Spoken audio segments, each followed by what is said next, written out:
گل نواز والا زخم تو ابھی بالکل نیا تھا، دوسری طرف بھی بھائی کے خون کی پیاس تھی۔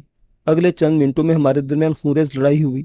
میری قمیض چیتھروں میں تقسیم ہو گئی تھی، سینہ، گردن اور چہرہ خراشوں سے بھر گیا تھا، منہ میں اپنے ہی خون کا ذائقہ محسوس ہو رہا تھا۔ موہن نے میرے سر پر کوہنی سے اپنی مخصوص ضرب لگائی تھی، جس کے سبب سر میں دھماکے ہو رہے تھے۔ دوسری طرف موہن کا بھی حال مجھ سے مختلف نہیں تھا۔ اس کے دائیں ہاتھ کی انگلی ٹوٹ گئی تھی۔ میرے سر کی زوردار ٹکر نے اس کا دماغ ہلانے کے ساتھ ساتھ ناک سے بھی خون چھڑوا دیا تھا۔ اس کے سر کے بال مٹھی بھر ابھی بھی میرے ہاتھ میں دبے ہوئے تھے۔ تیزی سے سوجتی خون آلود ناک اور ہونٹوں سے رشتے خون کے ساتھ وہ کسی خوناشام درندے کی مانند نظر آ رہا تھا۔ حیدر کی جوش سے بیٹھی ہوئی حوصلہ بڑھاتی آواز بار بار میری سماعت سے ٹکراتی تھی اور میری طاقت کو دو چند کر دیتی تھی۔ دیوانوں کی مانند لڑتے ہوئے ہم مجھ سے چوٹی سے نیچے لڑک گئے۔ موہن کے ہاتھ میں نہ جانے کہاں سے ایک درخت کی موٹی شاخ آ گئی تھی۔ شاخ کی متعدد ضربوں کو میں نے کوہنیوں سے بلاک کیا تھا۔ میری کوہنیاں چھل گئی تھیں اور درد کی لہریں شدت سے اٹھ رہی تھی۔ موہن دیوانوں کی مانند مجھ پر وار کر رہا تھا۔ زیادہ جوش میں وہ ہوش کھو بیٹھا اور شاید بھول گیا تھا کہ اس کے مد مقابل کو دوست دشمن نے پہاڑی تیندوے کا نام دیا تھا تو اس کی کوئی نہ کوئی وجہ تو رہی ہوگی۔ وہ ڈھلوان کے نیچے والے رخ پر تھا۔ شاخ کے وار سے بچنے کے لیے میں برق رفتاری سے جھکا اور پھر اسی رفتار سے ایک ابھرے ہوئے پتھر پر دونوں پاؤں ٹکا کر پلٹا۔ بلندی نے میری رفتار کو مہمیز دی تھی۔ میرے دونوں پاؤں جڑے ہوئے پوری قوت سے موہن کے سینے پر لگے تھے۔ اس کے پاؤں اکھڑ گئے، وہ جیسے ہوا میں اڑتا ہوا ایک برف پوش درخت سے جا ٹکرایا۔ میں اس تک پہنچا تو بے سود پڑا تھا۔ مجھے لگا کہ اس کا کھیل ختم ہو گیا ہے۔ میں نے اس کی پسلیوں میں ٹھوکر مارنے کی کوشش کی تو اس کمبخت نے کربٹ بدل کر میرا پاؤں ہوا میں ہی تھام کر زوردار جھٹکا دیا۔ میں نیچے گرا تو اگلے ہی پل وہ میرے اوپر تھا۔ پہلے اس کا گھٹنا پسٹن کی مانند برق رفتاری سے حرکت میں آیا اور میرے پہلو میں لگا۔ درد کی تیز لہر نے لہجہ بھر کے لیے میرے جسم کو سن کر دیا۔ اگلے ہی پل اس کے سر کی زوردار ٹکر کے سبب میری آنکھوں کے آگے ستارے سے ناچ کے دوسری گھٹنے کی وحشیانہ ضرب نے تو جیسے جسم کی باقی ماندہ توانائی چوس لی۔ حیدر کی کراری آواز مجھے کہیں دور سے آتی محسوس ہوئی۔ موہن کی ہانپی سانسیں، حلقوں سے ابلی غیر انسانی آنکھیں، فرشتہ اجل کے پروں کی پھڑپڑاہٹ مجھے اپنے بالکل قریب سنائی دی۔ میری پنڈلی سے شکاری چاقو بندھا ہوا تھا، مگر موت کو قریب پا کر بھی میں اسپرٹ کی خلاف ورزی نہیں کرنا چاہتا تھا۔ موہن ایک عیار فائٹر تھا۔ اس نے تیزی سے قریب آتی فتح کو محسوس کر لیا تھا۔ اس کی توانائی دو چند ہو گئی تھی۔ میں نے آخری حربے کے طور پر ٹانگوں کو ہوا میں گھما کر اس کی گردن میں ڈالنے کی کوشش کی، مگر کامیاب نہیں ہوا۔ وہ گردن کو میرے چہرے پر لا کر جھکا لایا۔ درخت کے ساتھ اس کا سر ٹکرایا تھا، جس کے سبب خون کا اخراج شروع ہو گیا تھا۔ یہ خون اس کے چہرے پر بہنا شروع ہو گیا تھا۔ وہ اتنا قریب تھا کہ میں اس کے خون کی باس محسوس کر رہا تھا۔ موہن نے میرے ہاتھوں کو جکڑتے ہوئے ہانپی سرگوشی کی۔ تیندوا صاحب، تیرا کھیل خلاص۔ ساتھ ہی اس نے ایک اور ٹکر میرے چہرے پر جڑ دی۔ حسرت ہی رہے گی، تجھے دیگ میں بھر کر ہلکی آنچ پر پکانے کی۔ اور ایک ٹکر نے لہولو چہرے کو اور رنگین کر دیا تھا۔ موہن کے فولادی ہاتھ اس دفعہ میری گردن پر آ جمے۔ اس کے ہاتھوں کا دباؤ بڑھتے ہی آنکھوں کے آگے اندھیرا سا چھانے لگا۔ اندھیرے کی الغار اس طرف سے مجھے حیدر نظر آیا۔ وہ ڈھلان پر پھدکتا ہوا آ رہا تھا۔ پھر اس نے بندھے ہوئے ہاتھوں اور ٹانگوں کے ساتھ بلندی سے موہن پر چھلانگ لگا دی۔ موہن کو اس کی مداخلت کا گمان تک نہیں تھا۔ اس کے ہاتھ میری گردن سے ہٹ گئے۔ فرحت بخش ہوا سینے میں اتری تو قدرے توانائی محسوس ہوئی۔ پہلو میں شدید درد کے گولے سے پھٹ رہے تھے، مگر دماغ میں تھا کہ حیدر نے اپنی جان داؤ پر لگا کر مجھے ایک موقع دیا تھا۔ موہن کے قہر و غضب کا رخ اب اسی کی طرف ہونا تھا۔ موہن نے نیچے گرے ہوئے حیدر پر جھپٹا، مگر اس سے پہلے میرا پاؤں اس کی پنڈلی سے ٹکرا گیا۔ ہمارے اطراف کئی برپوش درخت تھے۔ وہ ایک درخت کے پار گرا۔ ٹھیک اسی پل فضا گولیوں کی آواز سے گونج اٹھی۔ یہ فائر ہوا میں کیے گئے تھے۔ میں نے دیکھا وادی کے نصف درجن کے قریب محافظ رائفلیں سنتے مستطیل چوٹی سے ہماری طرف آ رہے تھے۔ ان کے للکارے سنائی دے رہے تھے۔ وارننگ دی جا رہی تھی کہ حرکت کرنے والے کو گولی مار دی جائے گی۔ میں نے موہن کی طرف دیکھا۔ وہ درخت کے عقب میں چھلاوے کی مانند غائب ہو چکا تھا۔ بے بسی کے احساس کے ساتھ ہی میں برف پر سر پٹک کر رہ گیا۔ محافظ قریب آئے تو حیدر چیخا، مفروض قاتل اس طرف بھاگا ہے، ڈھونڈو اسے۔ وہ حافظ حیدر کو پہچانتے تھے۔ اس خبر نے ان میں کھلبلی مچا دی۔ وہ تیزی سے درختوں کی طرف لپکے اور ادھر ادھر پھیل گئے۔ میں پہلو کے درد کو دبائے اس درخت کی طرف دوڑا جس کے پیچھے موہن غائب ہوا تھا۔ تھوڑی دور ایک خاصی چوڑی دراڑ تھی اور دراڑ کی دوسری طرف پہاڑی کا خم تھا۔ سانپ نکل گیا تھا۔ اب لکیر پیٹنا فضول تھا۔ میں واپس آ گیا۔ ایک محافظ حیدر کی بندشیں کھولنے میں مصروف تھا۔ میں نے آ کر اسے گلے سے لگا لیا۔ اس جانثار نے ایک دفعہ پھر میری جان بچائی تھی۔